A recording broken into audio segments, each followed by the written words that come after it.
कबीर कमाई अपनी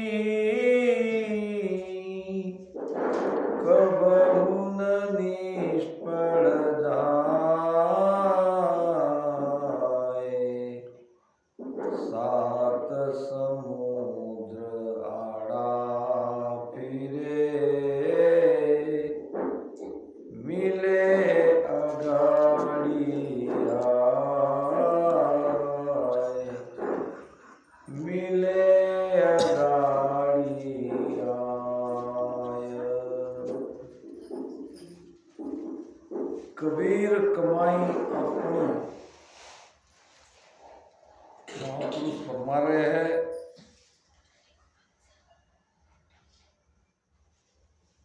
ये कमाई है संसार में, हम हमारा घर परिवार चलाते हैं, उसके लिए पैसा कमाते हैं। एक वो कमाई है और ये कमाई है भजन की।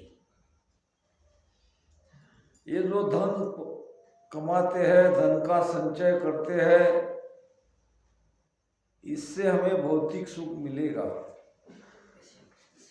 हम कितना भी धन क्यों न कमाए,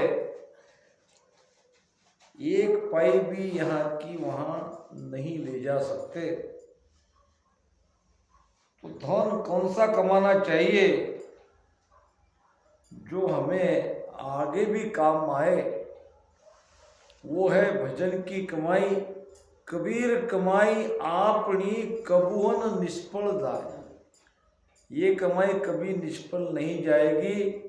सात समुद्र आड़ा फिरे, बीच में सात समुद्र आड़े क्यों ना आ जाए, फिर भी ये भजन की कमाई आपको मिलेगी। इसमें कितनी भी बाधा क्यों ना आए, ये आपको जरूर मिलेगी। तो इसलिए मनुष्य का कर्तव्य है कि मनुष्य जन्म पाकर भजन करे, भजन की कमाई करे। हमें आगे की सोच करनी है। यही हमारा सब जीवन बीत गया, हम मर गए, सब खत्म हो गया, ऐसी बात नहीं है। आगे क्या होगा इस जीवात्मा का, इसके बारे में आज सोचना है। कहते हैं कि एक व्यक्ति को रात में सोने के बाद सपना आया और सपनों में वो मर गया। आता ना सपना ऐसा, कभी कभी आता है। अब थोड़ा बहुत कुछ पुण्य उसने किए होंगे, गया स्वर्ग में। स्वर्ग में इंद्र भगवान से उसकी मुलाकात हुई। इंद्र भगवान ने कहा आओ, बैठने के लिए कहा। हाथ में एक बैग थी। इंद्र ने कहा ये बैग में क्या लाए हो? उस व्यक्ति ने कहा मेरी जीवन भर की कमाई 5 करोड़ रुपए में लाया हूं, जल्दी से मुझे बताओ कहाँ पैसा रखना है। इंद्र ने कहा जाओ भाई वहां लॉकर में रख दो, किसी बैंक लॉकर में। फिर वो व्यक्ति अपने कमरे में चला गया, पैसा हिफाजत से रख दिया और आराम किया। मृत्यु लोक से आया था। आराम करने के बाद थोड़ा नींद हो गई, फिर उठा, फ्रेश हुआ, फिर गया सामान खरीदने के लिए बाजार में। अब बड़ी बड़ी दुकानें स्वर्ग में थी। ये सब सपने में देख रहा है वो, सपना कैसा भी आ सकता है। फिर एक बड़ी सी मॉल में गया, जो चाहिए वो सब सामान उसने खरीदा। काउंटर पे गया और 2-2 हजार के कड़क नोट उसने काउंटर पे रख दिए सामान के बदले में। काउंटर पे जो बैठा था उसने कहा ये यहाँ पैसे नहीं चलते। फिर यहाँ कौन से पैसे चलते हैं वो आपको भगवान इंद्र बताएंगे। ये तुम्हारे कागज यहाँ से हटाओ। जब पैसे को कागज कहा, 1 रुपए की कीमत नहीं मिली, गया इंद्र भगवान के पास और कहने लगा ये हमारे पैसे यहाँ क्यों नहीं चल रहे। भगवान इंद्र ने कहा नहीं चलते। जैसे अलग अलग देश की अलग अलग करेंसी होती है, उसी प्रकार ये तुम्हारे पैसे मृत्यु लोक के ही काम आए, यहाँ नहीं चलते। तुम्हारे पहले टाटा आए थे, टाटा के 55 करोड़ यहाँ रद्दी हो गए, कागज बन गए, बेकार हो गए। बिरला आए थे, बिरला के 40 करोड़ ऐसे बेकार हो गए। और धीरूभाई अंबानी आए, उसके भी 30 करोड़ ऐसे ही चले गए। तुम्हारी 5 करोड़ की क्या बात है। फिर वो कहने लगा फिर यहाँ चलते कौन से पैसे। अगर तुम किसी दुखी का दुख दर्द किया हो तो वो यहाँ चलेगा, किसी भूखे को भोजन खिलाया हो तो वो यहाँ चलेगा, किसी बूढ़े लोगों की सेवा की हो, किसी अंध अपंग की सेवा की हो, वो यहाँ चलेगा। कोई धर्म का काम किया हो तो वो चलेगा। ये तुम्हारे बाकी पैसे कुछ भी नहीं चलेंगे।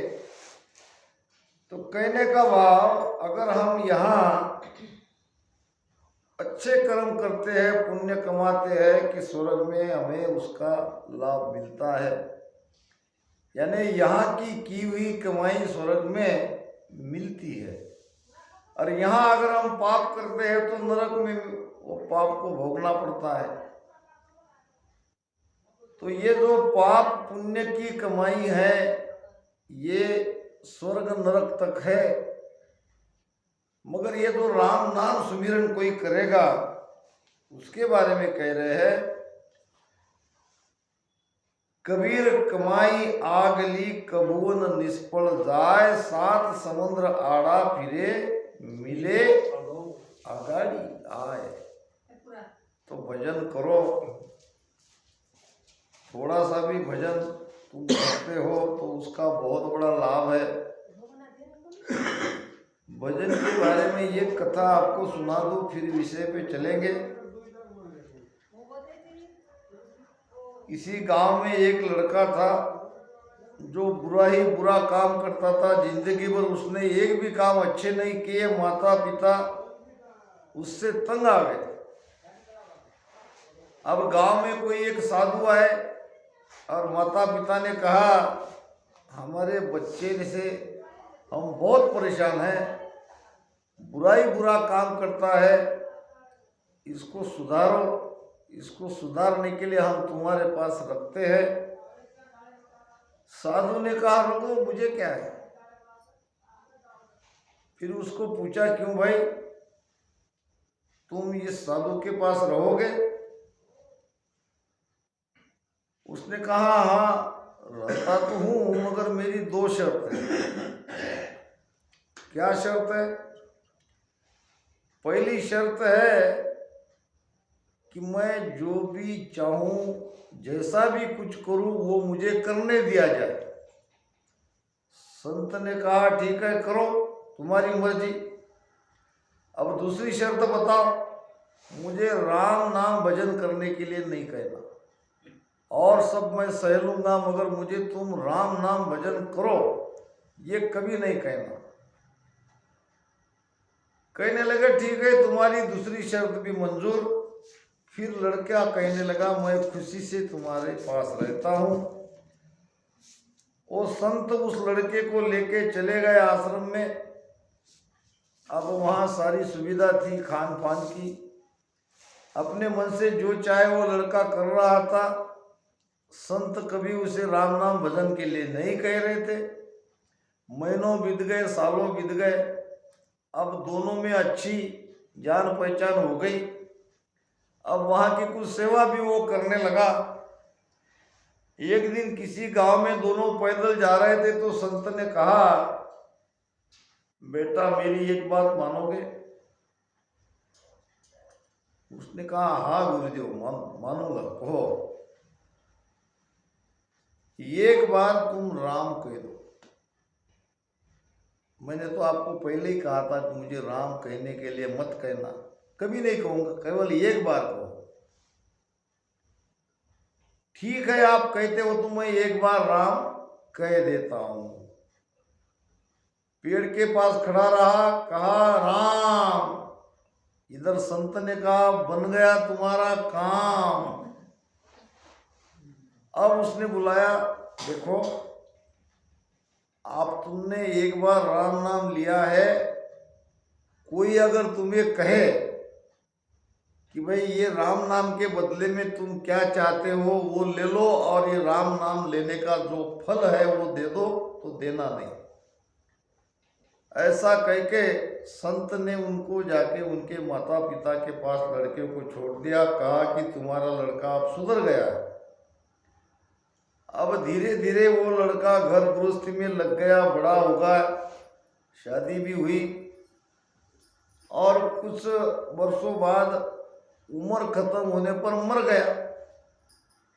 अब मरने के बाद सभी जीवात्मा जाते हैं यमराज के पास, वहां हमारा हिसाब होता है पाप पुण्य का। फिर वहां चित्रगुप्त ने खाता देखा और पहले जो अच्छे कर्म किए वो भुगताते हैं, बाद में बुरे कर्म को भुगताते हैं। अब चित्रगुप्त ने खाता देखा तो इसने राम कहा है जिंदगी में एक बार, बाकी तो सब इसने पाप ही पाप किए। तो पाप की सजा क्या है ये तो हम इसे दे ही देंगे, मगर अब ये राम नाम इसने लिया है, इसका क्या करे। यमराज के पास गए, यमराज ने पूछा, एक ही बार राम नाम लिया है? एक ही बार लिया है। फिर उस लड़के को बुला के पूछा, अब लड़का तो नहीं था, काफी बड़ा आदमी बन गया, कि भाई तुम ये राम नाम के बदले में क्या चाहते हो? वो व्यक्ति कहने लगा, जो मिल सकता है वो दो, मैं क्या चाहता हूं, मेरे चाहने से क्या होगा? तुम्हारे हिसाब किताब में देखो, एक बार राम लेने से क्या फल मिलता है वो दे दो। यमराज ने देखा ये तो पहली केस है, अभी तक तो कोई ऐसी केस आई नहीं है, तो मुझे भी इसका पता नहीं है, चलो ब्रह्मा जी को पूछते हैं। ब्रह्मा जी ने कहा, एक बार राम लेने का फल क्या है ये मुझे भी पता नहीं। फिर यमराज, वो व्यक्ति, ब्रह्मा जी तीनों गए भगवान शिव जी के पास, क्योंकि शिव जी राम नाम लेते हैं। शिव जी को मालूम होगा राम लेने का फल क्या। शिव जी के पास गए तो शिव जी कहने लगा, मैं राम राम जरूर लेता हूँ, राम राम मेरा प्यारा नाम जरूर है, मगर राम राम का फल क्या है ये मुझे भी पता नहीं। फिर किसे पूछे? तो चलो जिसका नाम है उसको ही पूछे। गए सब भगवान विष्णु के पास। भगवान विष्णु ने कहा, नाम तो मेरा ही है, मगर मुझे भी पता नहीं कि एक बार राम लेने से इसको क्या फल दिया जाए। फिर कुछ सोचने के बाद भगवान विष्णु ने कहा कि तुम बाकी लोग सब चले जाओ, इसको मेरे पास छोड़ दो। अब वो वहीं रहने लगा। कहने का भाव यह है कि इतना पापी होने के बाद भी एक बार राम नाम लेने से वो भगवान विष्णु के दरबार में वैकुंठ में रहने लगा। तो ये 7 समंदर आड़ा भी क्यों ना आए, हमारी भजन की कमाई हमें जरूर मिलेगी, इसलिए भजन करते रहो। सतलोक आनंद पद पावे, नीरवे वे हंस होई,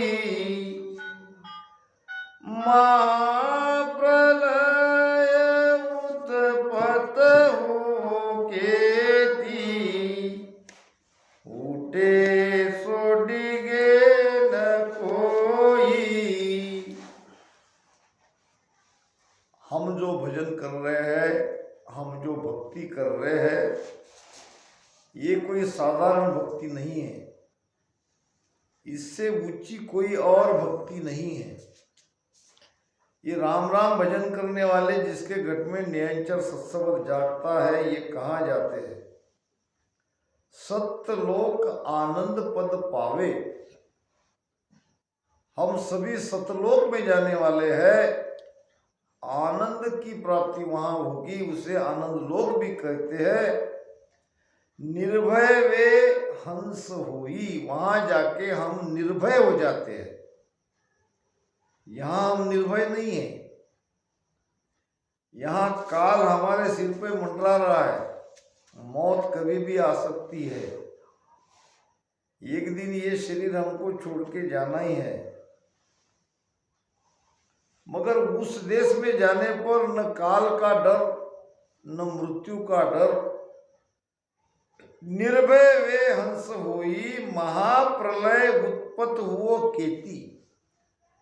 अब बाकी ये सृष्टि तो रहेगी, हम तो चले जाएंगे अनंत लोक में। अब ये सृष्टि कितनी भी बार क्यों न प्रलय हो जाए, कितनी भी बार सृष्टि पैदा हो, कितनी भी बार सृष्टि का प्रलय हो जाए, हम पे उसका कोई असर नहीं पड़ता है। उठे सो डिगे न कोई, हम तो मस्त उस आनंद में रहते हैं और पूरी तरह से ये सृष्टि के चक्कर से, जन्म मनन के चक्कर से हम अलग हो जाते हैं। ये बहुत ऊंची भक्ति है। सतगुरु सकल शिष्ट का गुरु है, भेद बिना नहीं जाने, इमरत जड़ी संजीवन जग में, खीण नर कोई न आणे। सदगुरु की महिमा महाराज यहाँ इस ज्ञान में हमें समझा रहे हैं। सदगुरु कौन है? सदगुरु सकल शिष्ट का गुरु है। सदगुरु केवल हमारे ही गुरु नहीं है। सदगुरु सभी सृष्टि के गुरु है। इसीलिए उसे कहते हैं आदि सदगुरु, सर्व आत्माओं के सदगुरु, सर्व सृष्टि के सदगुरु। ये सदगुरु सभी सृष्टि के सदगुरु है। मगर इसके जानने के लिए आपको वो भेद चाहिए। कौन सा भेद चाहिए? भजन का भेद चाहिए। भजन का भेद अगर आपको मिल जाए और भेद से आप भजन करने लगे तो धीरे धीरे धीरे धीरे उस देश में जाओगे जिसको सदगुरु पद भी कहते हैं, जिसको सतलोक भी कहते हैं, जिसको सतरूप आनंद पद भी कहते हैं। तो बाकी नहीं जानेंगे। जो भजन करने वाले हैं वही उसे लखेंगे, वही उसे जानेंगे। इमरत जड़ी संजीवन जग में, खीण नर कोई न आने। संसार में अमृत भी है, संसार में संजीवनी जड़ी भी है। अमृत क्या करता है? अमृत करता है अमर। आज दाता दरिया साहब की मोक्ष तिथि है और आज उनका ही एक भजन हम यहाँ लेंगे और विषय तो चल ही रहा है। इमरत निका कह सब कोई, इमरत निका कह सब कोई, पिए बिना रामा अमर न होई, पिए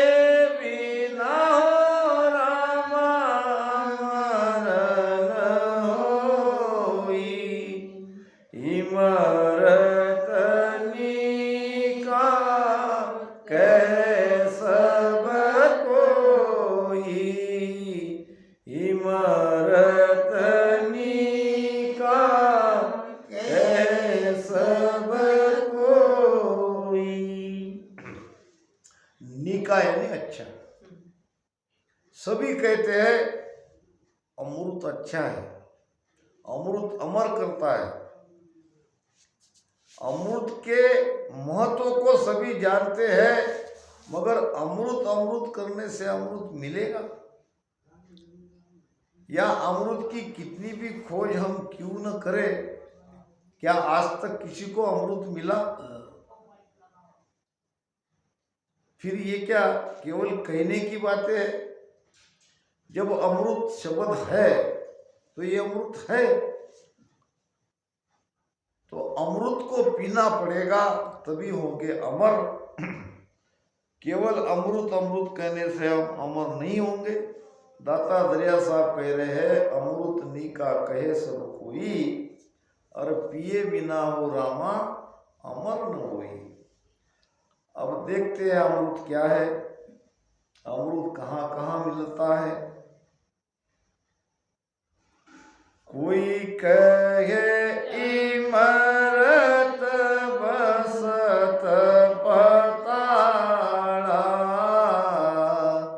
कोई कहे इमरत बसत पताड़ा, शेषनाग क्यों ग्रासत काड़ा, शेषनाग क्यों ग्रासत काड़ा,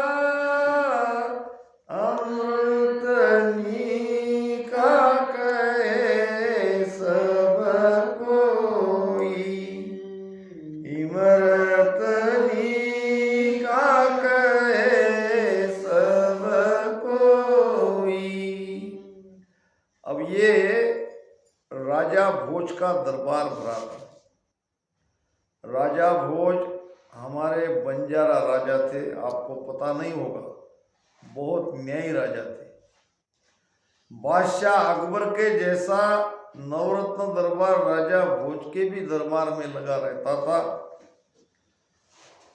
हर दिन ज्ञानी विद्वानों से उसका दरबार भरा रहता था। एक दिन कोई कवि आया और उस कवि ने ये दरिया महाराज की ये पंक्ति, ये जो हरदस है, ये सबके सामने दरबार में गाया और कहा कि महाराज आप बहुत ज्ञानी हो, आपके दरबार में बहुत ज्ञानी लोग हैं, तो कृपया ये हरदस का अर्थ हमें समझाइए कि संत क्या कहते हैं। तो फिर राजा भोज ने अपने दरबारियों को बुलाया, कहा कि भाई बताओ अमृत कहाँ है। तो एक विद्वान ने कहा, महाराज अमृत बसता है पाताल में। कोई कहे इमरत बसत पाताल।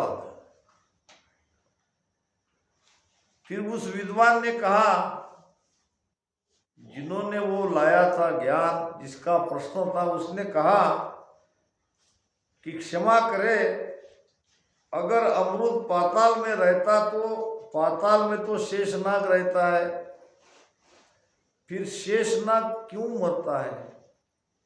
शेषनाग अमर होना चाहिए था। फिर पाताल में कौन सा अमृत है? पाताल में तो अमृत है। विद्वान ने बराबर कहा, बात तो उसकी सत्य थी, मगर जिस अमृत के बारे में पूछा जा रहा था वो अमर करने वाला अमृत पाताल में नहीं है। पाताल में अमृत है जोड़ सर्जरी करने वाला अमृत। अब वो कैसा है? तो महाराज ने, सदगुरु सुखराम जी महाराज ने इसका प्रमाण दिया है एक भजन के द्वारा। सत्य की बात मेलो साधु, मेलो साधु, सत सबद लेखे लो, सत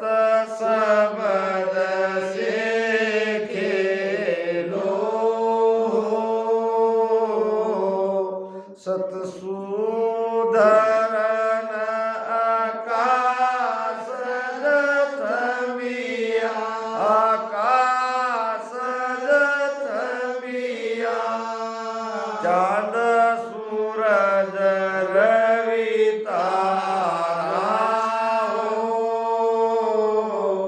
चांद सूरज रवि तारा हो सतसुदेवळ चढ गयो ईनो चढ गयो ईनो सतसु दुश्मन मार्या सतसु दुश्मन मार्या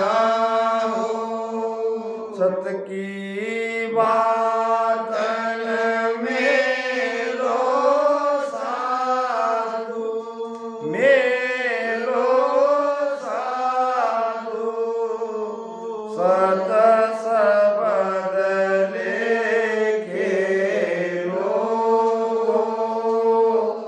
सत सबद लेखेलो सतसु पोळद मेरी खोली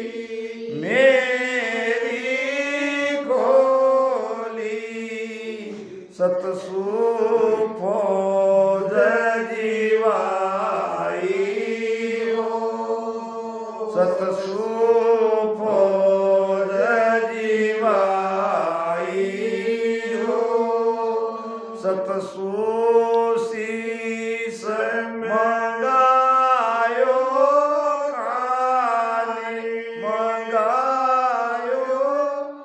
काले पांडो गळ्या सब जाई हो पांडो गळ्या सब जाई हो सत की बात मेलो साधु मेलो साधु सत सबद लेखेलो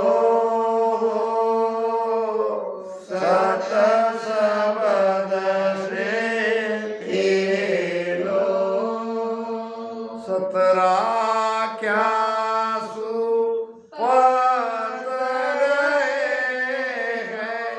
पत रहे हैं सहाय करे हर आई हो सहाय करे हर आई हो के सुख राम जीवत न जाता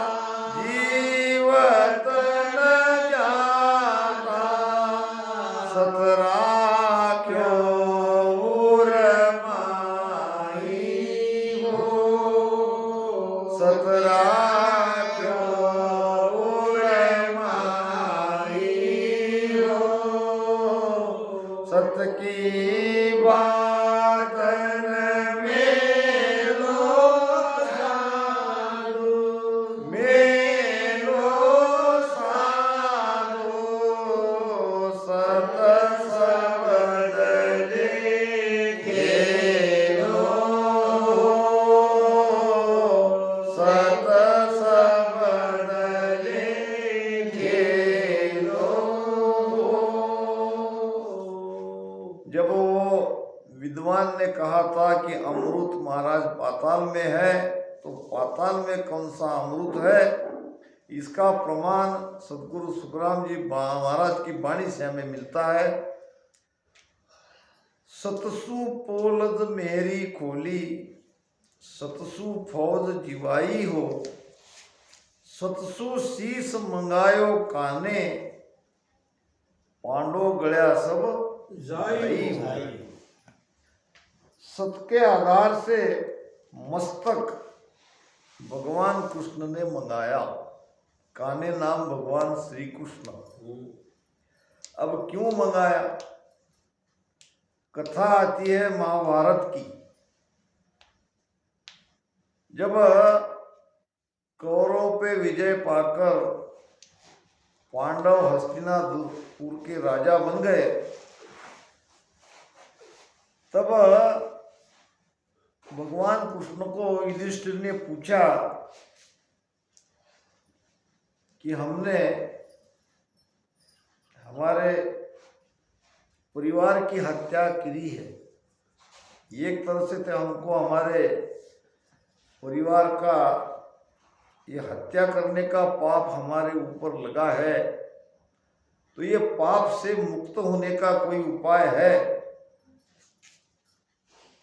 तो भगवान कृष्ण ने कहा हाँ है, और उनको यज्ञ करने के लिए कहा। उस जमाने में द्वापर युग में यज्ञ का ही चलता था, हवन ही चलता था। हवन होम यज्ञ यही उपाय थे। आगे आगे घोड़े के पीछे पीछे फौज,